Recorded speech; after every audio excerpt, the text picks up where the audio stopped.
Assalamualaikum warahmatullahi wabarakatuh. Hari ini kita masuk materi sambungan baut. Adapun sub pokok bahasanya yaitu sambungan baut, kuat geser baut, dan kuat tarik baut. Nah, berikut ya. Ini macam-macam dan bagian dari baut. Setiap struktur baja merupakan gabungan dari beberapa komponen batang yang disatukan dengan alat pengencang. Nah, salah satu alat pengencang yang dikenal oleh masyarakat yaitu baut selain las ya.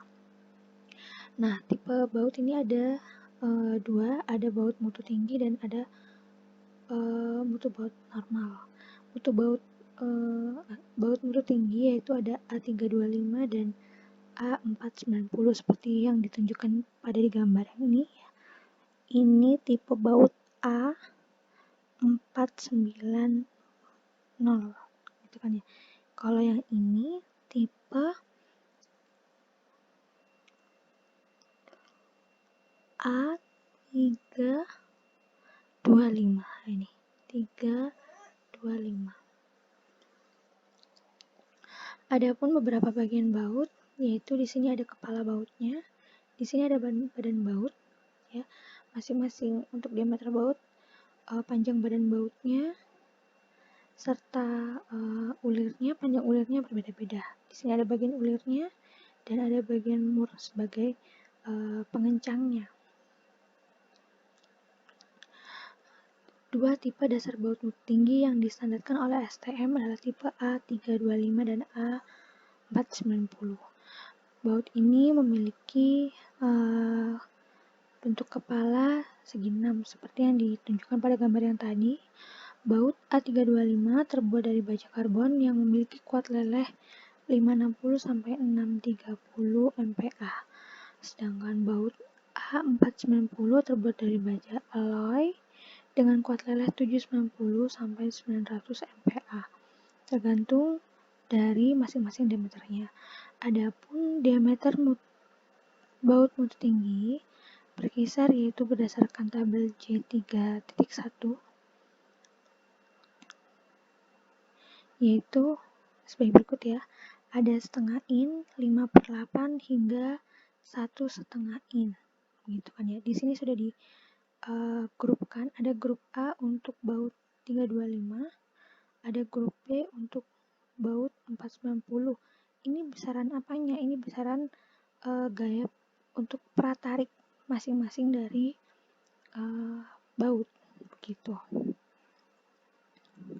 Nah, di sini ada keterangannya, diameter baut yang sering digunakan dalam struktur yaitu 3/4 sampai 7/8. Sedangkan dalam desain baja itu 7/8 sampai 1 in. Untuk sambungan baja canai dingin dengan alat sambung baut, disyaratkan ukuran diameter baut memenuhi ukuran maksimum lubang baut yang tercantum pada tabel J3.3 dan tabel J3.3M. Yang M ini cuma di ini ya. Dari ukuran inch ke mili gitu. Kalau kita membaca dari baut, yaitu ada biasanya di gambar itu ada tulisan nih M8 x 125 2 LH L35 mm. Nah, di sini ada keterangannya masing-masing. M itu adalah jenis ulir metrik. Kemudian 8 adalah ukuran diameter baut atau ulirnya. 1,25 ukuran jarak ulir dan seterusnya.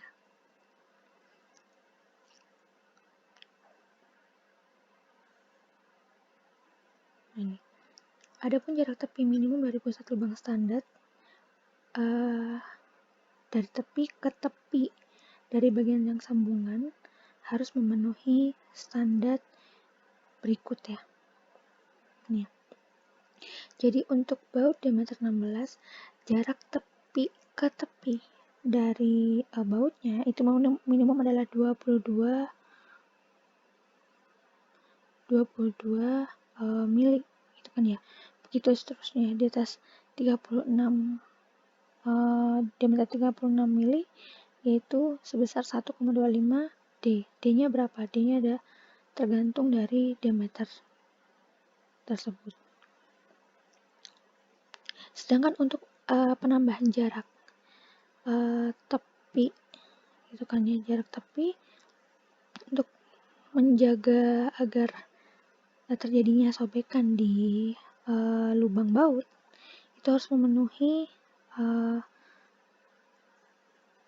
kriteria berikut ya. Ini dia ada diameter nominal dari pengencang kurang dari 22, lubang-lubang ukuran berlebih yaitu 2 mili. Nah, ini nanti yang dimasukkan dalam perhitungan ya. Ada sobek minimum untuk tiap lubang baut, gitu kan ya.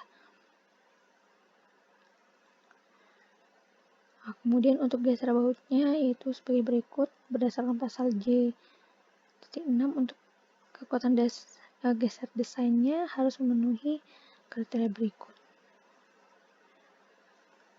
Ini tuh kekuatan nominal pengencang dan bagian yang berulir.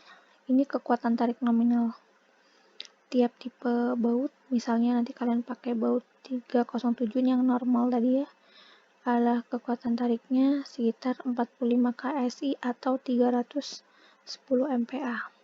Misalnya kalian pakai baut grup A, misalnya A325, kemudian kondisinya adalah ulir tidak dikecualikan dari bidang geser, maka kalian menggunakan besaran kuat tariknya yaitu 90 kSI atau 620 MPa.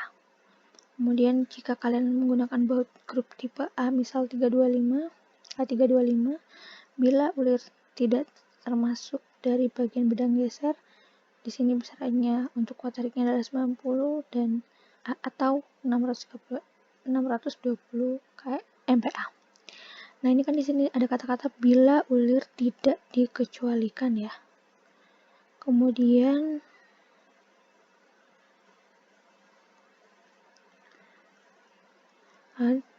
kata-kata yang kedua di sini ada bila ulir tidak termasuk. Apa maksudnya? Nah, ini kita lihat gambar di samping. Di sini ada ini misalnya plat ya. Plat. Dan ini kan bautnya. Di sini ada bagian badan dan bagian ulirnya. Gitu ya. Nah, apabila kemudian pada saat dikencangkan gitu kan ya. Ini namanya bidang geser gitu. Kenapa disebut bidang geser? Karena ada tarikan dari plat 1 atau profil 1 dan profil 2. Di sini terjadi bidang geser ya, yang di tengah ini yang ditunjuk ini. Nah, di sini posisi ulirnya. Nah, ulir ini mengenai dari bidang gesernya. Maka kategori yang A itu masuk ulir tidak dikecualikan dari bidang geser. Jadi mengenai bidang gesernya. Apabila dari bidang geser ulir tidak termasuk ke dalam bidang geser, maka masuk kategori tipe B bila ulir tidak termasuk dari bidang geser. Gitu ya. Kuat tumpunya itu sebagai berikut. Nah, ini ya, ini kuat tumpunya. Di sini ada bila deformasi di lubang baut pada beban lain dipertimbangkan dengan desain. Dalam desain, deformasi dibatasi kurang dari 6,325 mili. Kemudian yang kedua, bila deformasi di lubang baut pada beban layan tidak dipertimbangkan dalam desain. Nah, syaratnya apa? Apabila deformasi lebih dari 6,35 mili. Kemudian yang ketiga, ini persyaratan untuk kuat tumpunya ya. Untuk mengambil nilai Rn pada baut sambungan dengan lubang slot panjang dan slot pendek tegak lurus dengan arah dari gaya tumpuan. Ini contoh soalnya. Hitung beban kerja tarik maksimum untuk sambungan tipe tumbuh berikut yang menyatukan dua buah plat. Ini platnya ya, BC37 berukuran 16 x 200 mili. Baut yang digunakan berdiameter 22 mili. Ini bautnya. FUB-nya adalah 825 MPa. Kemudian di kategori tanpa ulir dalam bidang geser, berarti masuk kategori B ya, dikecualikan. Beban hidup yang bekerja sebesar 3 kali beban mati. Misal bautnya adalah A325, kemudian ASTM A36, yaitu F-nya adalah 40 dan FO-nya adalah 370. Jadi kita pakai yang ini aja ya, pakai yang FO 370. Nah, maka yang pertama adalah kita cek lelah tarik pada penampang bruto. Besarannya sebesar PN F-nya kali AG. F-nya tadi 240 kalikan AG-nya. AG-nya berarti kan 16 kali 200 ya di sini. 16 kali 200. Maka besarannya adalah sekian. Berdasarkan DFBK, kalau V kali PN yaitu 0,9 kali FIAG, maka tinggal dimasukkan aja nilai berikut. Sedangkan DKI, masih ingat kan ya DFBK dan DKI. Nah, untuk PN per omega yaitu omeganya 1,67 untuk lelah tarik. Itu sebagai berikut. Kemudian cek keruntuhan tarik pada penampang bruto. Nah, keruntuhan tarik pada penampang bruto ini maksudnya pada kondisi plat sudah diberi baut ya, maka dihitung AN-nya dulu. AN kan di sini 16 kali 200 tadi. 3200 dikurangi 2 kali 24 plus 2. Nah ini ya, ini kan 22 ya untuk diameternya. Nah untuk 2-nya dari mana? 2-nya dari ini. Ada lubang-lubang ukuran berlebih ya. Kalau untuk diameter kurang dari sama dengan 22. Lebihnya itu 2. Ini untuk mengatasi sobek pada sambungan gitu kan ya. Ditambah 2 mili lagi. Ditambah 2 mili. Dikalikan 16 yaitu tebal dari platnya. Itu sebagai berikut. Untuk U-nya 1,0 karena kita asumsikan bahwa seluruh penampang terkoneksi secara sempurna di sini. Kemudian AE yaitu U kali AN ya. Kemudian PN-nya adalah FU kali AE. Dimasukkan ke dalam rumusnya. Untuk keruntuhan tarik. Nah ini kemudian cek kuat tumpu dari baut.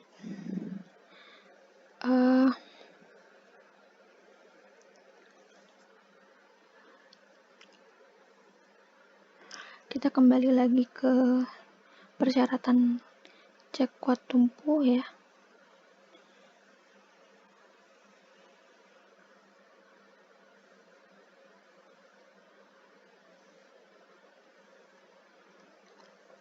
Di situ kita harus menghitung jarak bersih dari arah gayanya. Di sini ya. C adalah jarak bersih dari arah gaya antara tepi lubang dengan tepi lubang yang berdekatan.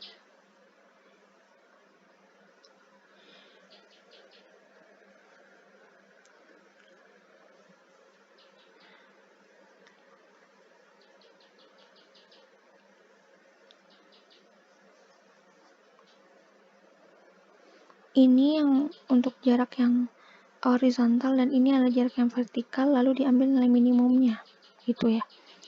Jadi kita pakai yang 40 min 13 karena yang ini kan lebih besar. 26 tadi, ini 22 tambah toleransi 2 mili, kemudian 2 mili lagi untuk mengatasi sobek. Nah, ini 26, kemudian 75 adalah jarak dari tepi ke tepi baut ya. Ini 75. Ini untuk bautnya. Kemudian ini ada 40 yang di sini ya. Yang di tepi kurang 13 berarti kan setengah dari 26. Ini kan tadi 22 tambah 2 tambah 2 ya. Maka diambil nilainya sebagai berikut. Untuk RC-nya kita ambil yang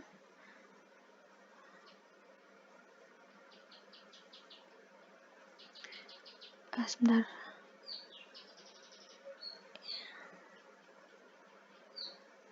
Ini ya, tipe yang apabila deformasi di lubang baut pada beban layan dipertimbangkan dalam desain. Jadi ada perubahan di area lubang baut pada kondisi beban layan sehingga harus dipertimbangkan di dalam desain. Maka kita masukkan rumus sebagai berikut.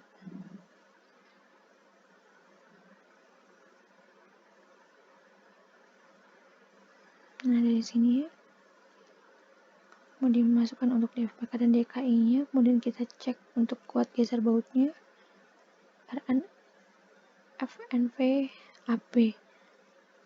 Besarannya adalah 457 kali luasan bautnya.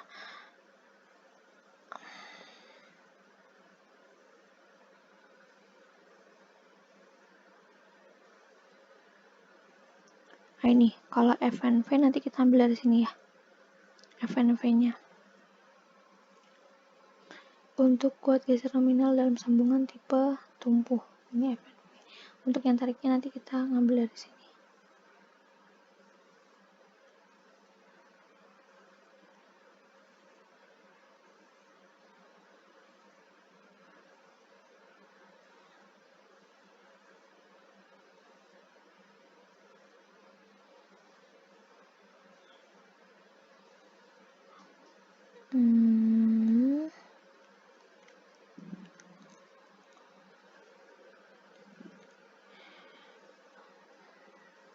Ya, sampai situ.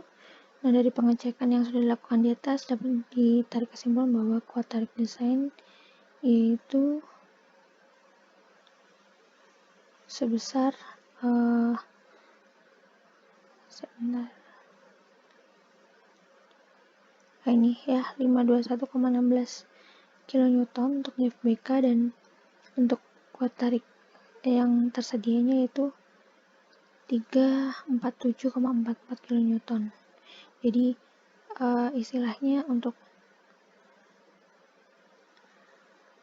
yang tersedianya itu yang kita desain itu lebih besar ya daripada yang tersedia.